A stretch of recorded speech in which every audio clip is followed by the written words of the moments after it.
I see buildings as friends, as people. So this building has a very interesting character. It's like an older uncle of some sort. It has its own being. It has integrity. So the temple, was built by Bill Cheats in 1961, and it was a prime time of Masonic culture here. That's why they built such a big building. It was really an urban island that no one knows what's going on within. I remember driving by and wondering what it was and what was going on, and it's so perfectly located.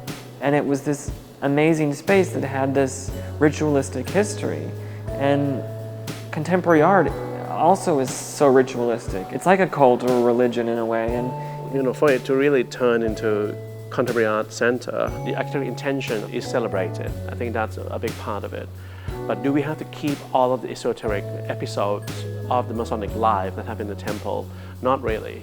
In this sense, it's perfect because I can really allow the characters of the building before to live on and really enhance it with light, with view, with new programming that allow the new art programs and art installation to take place.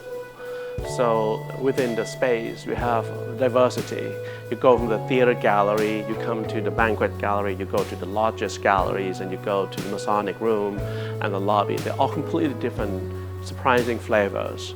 And then Kulapat left the perfect amount of original detail here in the space. So for every white wall, there's a ceiling detail or a water fountain detail or a mosaic tile detail that brings you back to that incredible ritualistic history of the Masons. History is how we define ourselves in the present.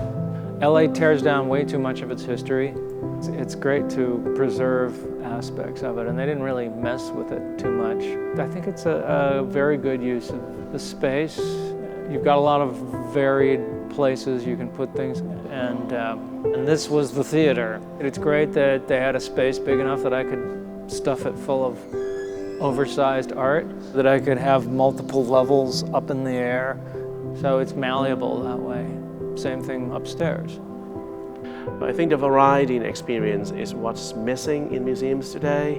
And I think the variety can be made through lighting quality, proportion of the rooms, and all of this sort. So we deploy all of that to make sure that all of these rooms have different characters and they appeal to people and artists in their own way. You don't want to overwhelm art with the architectural egos and the architectural thinking, but you need the architectural frame and intention to actually set the tone into which art can be appreciated by people, because both are human activities.